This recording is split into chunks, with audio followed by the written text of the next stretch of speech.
Hello, welcome back sa aking small YouTube channel. This is Judith Dalion, Video Maker. Punta po tayo sa labas kasi mayroon po tayong titingnan kung ano na nangyari sa aking mahiwagang kalamansi.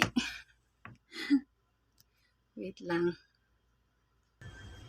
Nandito na ako sa labas. Now, tingnan natin yung kalamansi ko kung ano nangyari. Yan. Yan kalamansi ko.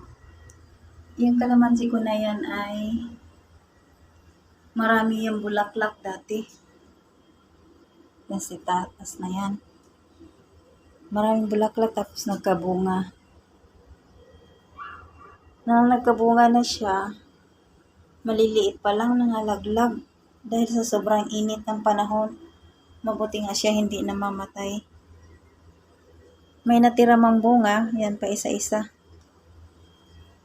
Yan siya. May bunga. Ayan. Tapos na yan pa. Dalawa.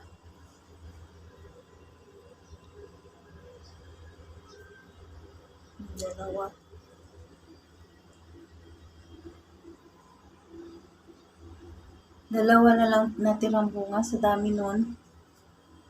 Wawa naman.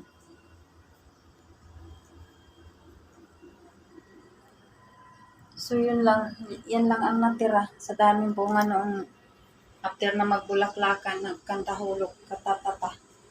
Ito naman, hindi ko alam kung ito kalamansi ay. Hindi ko alam kung ano to siya. Hindi pa nagbubunga. Tagal na yan, 2 years na yan. Mga halaman ko. Halos mamamatay na sa sobrang init.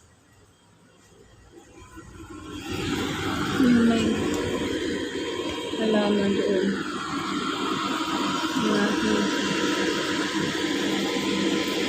Bayabas, yung tanglad at malunggay.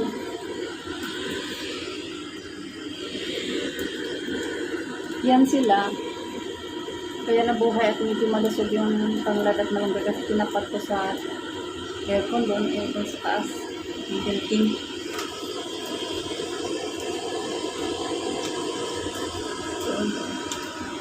Sa aircon. Yung tulo-tulo ng aircon. Tubig. Pumapatag dyan kaya hindi sila natutuyuan. So yun. So thanks for watching.